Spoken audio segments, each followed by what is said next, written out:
여러분 오늘 분석할 기업 스펙부터 곧바로 던져보겠습니다. 대한민국 상급 종합병원 75%를 장악한 독점 기업. 게다가 최근 분기 영업이익률이 거의 30%에 육박하고요. 빚은 단 한 푼도 없는데 금고에 쌓인 현금만 1,700억 원입니다. 정말 그 숫자만 들으면 엄청난 우령주죠. 그러니까요. 그런데 이 회사 시가총액이 1,500억 원 수준입니다. 자기들이 가진 현금보다도 시장 가치가 낮다는 건데 상식적으로 도저히 이해가 안 가는 이 거대한 모순의 주인공이 바로 인피니트 헬스케어입니다. 도대체 왜 이런 현상이 벌어지고 있는지 바로 들어가 보죠. 네, 이 기업의 본질을 이해하려면 이들이 장악한 권력, 그러니까 데이터 권력에 대해 알아야 합니다. 데이터요? 청취자 여러분도 병원 가서 엑스레이나 CT 찍으면 그 영상들이 도대체 어디로 가서 어떻게 의사 선생님 모니터에 뜨는지 항상 궁금하긴 하셨을 텐데요. 맞아요. 단순히 막 USB로 옮기거나 메일로 보내는 게 아니잖아요. 병원의 그 수많은 진료 데이터를 모으고 배분하는 중추신경망을 전문 용어로 PACS, 그러니까 의료 영상 저장 전송 시스템이라고 부릅니다.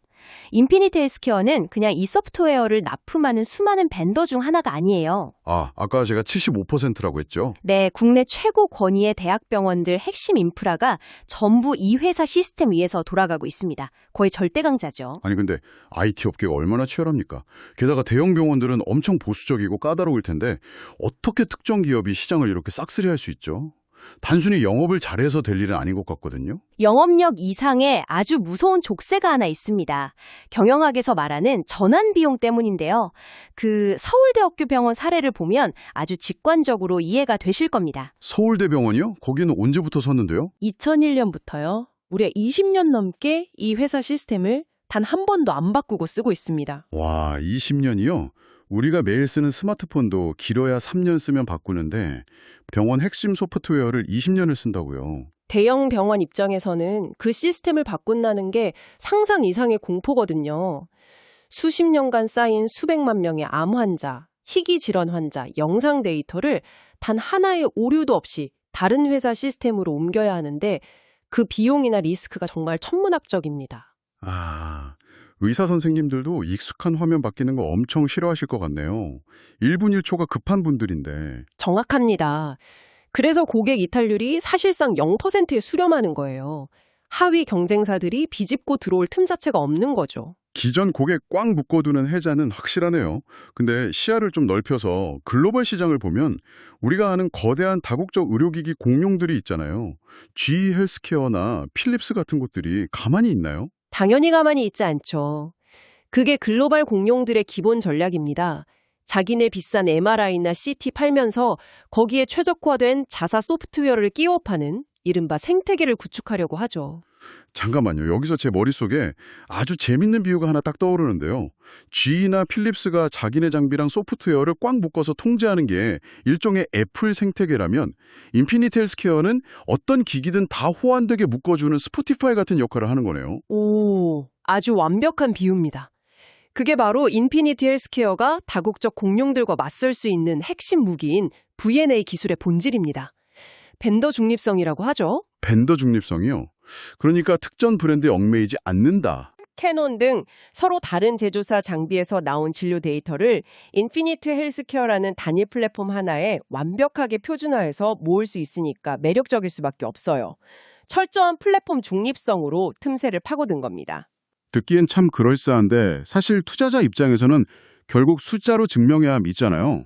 글로벌 공룡들 사이에서 이 스포티파이 전략이 진짜 돈이 됩니까? 놀랍게도 어마어마한 돈이 되고 있습니다. 2026년 1분기 재무제표를 보면 바로 증명이 되는데요. 올해 1분기 매출이 전년 동기 대비 31% 늘어난 321억 원. 그리고 영업이익은 무려 232%가 폭증해서 94억 원을 넘겼습니다. 와, 230% 폭증이요? 순이익도 흑자 전환에 성공했다고 들었는데? 네, 133억 원 넘기면서 완벽하게 흑자로 돌아섰죠. 근데 여기서 진짜 핵심은 마진율입니다. 영업이익률이 무려 29.5%까지 치솟았어요. 영업이익률 30% 육박은 진짜 소프트웨어 기업 중에서도 탑티어 아닌가요?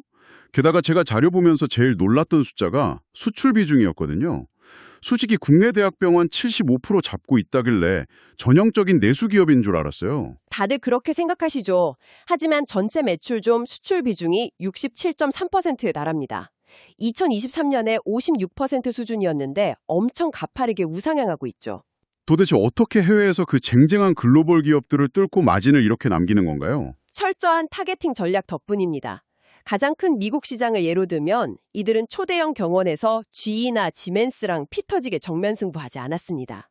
대신 200병상 미만의 중소형 커뮤니티 병원들을 집중 공략했죠. 아, 선택과 집중을 확실히 했군요. 성과도 있었나요? 그럼요. 미국의 권위 있는 헬스케어 IT 평가기관인 KLAS에서 중소형 병원 부문 1위를 12벌이나 수상했습니다. 품질은 이미 압도적으로 인정받은 거죠. 대단하네요. 그럼 그 마진율 30%의 비밀은 뭡니까? 국내랑 사업 구조가 다른가요? 네, 수익 구조가 완전히 다릅니다. 국내는 병원 환경에 맞춰서 하드웨어 장비도 같이 납품하고 엔지니어들이 붙어서 개발해주는 구축형 비즈니스가 많아서 원가가 꽤 들어요. 근데 해외는 다릅니다. 자체 개발한 순수 소프트웨어 라이센스만 딱 팝니다. 아하, 장비나 설치 인건비 없이 그냥 프로그램 접속 권한만 주면서 수익을 낸다는 거군요. 맞아요. 장비 원가가 없으니까 해외 부문 매출 총이익률은 90%를 넘길 정도입니다. 게다가 미국이나 유럽에 중간 총판 안 두고 100% 직영 자회사를 세워서 운영하거든요. 소프트웨어는 한 번 팔고 끝나는 게 아니잖아요. 계속 유지보수 비용 받지 않나요? 바로 그겁니다. 매년 발생하는 쏠쏠한 유지보수 비용을 총판 수수료 안 떼이고 본사가 온전히 흡수하고 있는 구조예요. 이게 마진율 폭발의 진짜 배경입니다. 와, 지금 돈을 정말 갈퀴로 그거 모으고 있다는 건 알겠습니다. 근데 주식시장은 항상 다음은 뭔데 하고 미래를 묻잖아요. 새로운 신사업 쪽은 어떻습니까? 아주 중요한 포인트죠. 지금 디지털 병리 솔루션이라는 거대한 신규 시장도 확장 중이고 클라우드 기반 모바일 영상 발급 같은 반복 매출 모델도 늘리고 있습니다. 닥터앤서 2.0 같은 빅데이터 플랫폼 통합도 진행 중이고요. 여기서 제가 진짜 흥미롭게 본 게 하나 있어요. 요즘 의료 AI 기업들 엄청 핫하잖아요. 루닛이나 뷰노 같은 곳들이요. 네, 엄청나게 주목받고 있죠. 근데 그 AI 기업들이 암세포 기가 막히게 찾아내는 알고리즘을 아무리 잘 만들어도 결국 의사 선생님들이 그걸 보려면 매일 띄워놓는 인피니트 헬스케어의 팩스 뷰어 창을 무조건 거쳐야 한다는 거잖아요. 이거 완전 스스로 AI 앱스토어가 되고 있는 거 아닌가요? 아주 예리한 통찰입니다. 단순 데이터 저장소를 넘어서 AI 생태계의 필수 인프라로 진화하고 있는 거죠. 순수 AI 진단 기업들은 경쟁자가 아니라 현재로서는 인피니트 플랫폼 위에 탑재되어야만 현장에서 쓰일 수 있는 상호 보완제 관계입니다. 이른바 코피테이션 관계군요. 자기들끼리 치열하게 싸울 때 넉넉하게 운동장 빌려주고 자리세 받는 셈이네요. 맞습니다. 수많은 AI 기업들이 생존 경쟁을 할 때 인피니트 헬스케어는 인프라 사용료와 플랫폼 가치를 챙기는 아주 유리한 고지를 선점한 겁니다. 좋습니다. 근데요, 제가 여기서 제동을 좀 세게 걸어보겠습니다. 지금까지 들으면 완전 무결점, 완벽한 기업이거든요. 대형 병원 75% 독점, 마진율 폭발, 해외 수출 67%, 거기다 AI 생태계 인프라까지. 자, 그럼 처음 질문으로 돌아가서 대체 주가는 왜 이 모양입니까? 아, 드디어 그 얘기를 할 차례군요. 네, 시가총액 1,500억 원에 현금이 1,700억 원이잖아요. 피어그룹인 유비키 헤어는 영업이익률 6에서 8% 나오는데 시총 2,500억 원이고 적자 기업인 루닛은 1.5조 원이 넘습니다. 근데 이 회사는 PER 4배, 5배에 PBR은 0.7배 수준이에요. 금고에 돈은 넘치는데 이렇게 철저히 소외됐다는 건 솔직히 뭔가 심각한 흠집이 있다는 거 아닙니까? 시장은 바보가 아니니까요. 그 치명적인 흠집이 바로 지배구조에 있습니다. 펀더멘털은 최상위권인데 이 기업의 최대 주주가 지분 48% 정도를 보유한 지주사 솔본이거든요. 지주사가 최대 주주인 게 문제는 아니잖아요. 병영진이 지난 오랜 세월 동안 현금을 더 1,700억 원이나 쌓아두고도 최근 5년 이상 소액주주들에게 배당을 단 한 푼도 주지 않았습니다. 극도로 폐쇄적인 경영을 해왔던 거죠. 5년 넘게 배당이 0원이요? 아니, 돈을 그렇게 쓸어 담으면서요? 네, 그런데 더 심각한 건 모 회사인 솔본에는 지난 10여 년간 경영자문료 명목으로 약 205억 원을 꼬박꼬박 지급해왔다는 사실입니다. 와, 이건 주주들 입장에서 피가 거꾸로 솟을 일이네요. 직원들이 해외에서 고생해서 벌어온 알짜 현금을 주주랑 나누는 게 아니라 불투명한 자문 계약으로 모회사 뒷주머니에 찔러졌다는 강한 합리적 의심이 들잖아요. 바로 그 불신이 이 훌륭한 기업의 가치를 장부가 아래로 짓눌러왔던 만성적인 코리아 디스카운트의 원흉이었습니다. 근데 여기서 진짜 흥미로운 반전이 일어납니다. 이 암울했던 지배구조 리스크가 최근에 기업 가치를 떡상시키는 거대한 트리거로 변하고 있더라고요. 네, 자본시장의 자동작용이 시작된 거죠. 소액주주 플랫폼 헤이홀더를 중심으로 주주행동주의가 엄청나게 격화됐습니다. 단순 불만 표출이 아니었죠.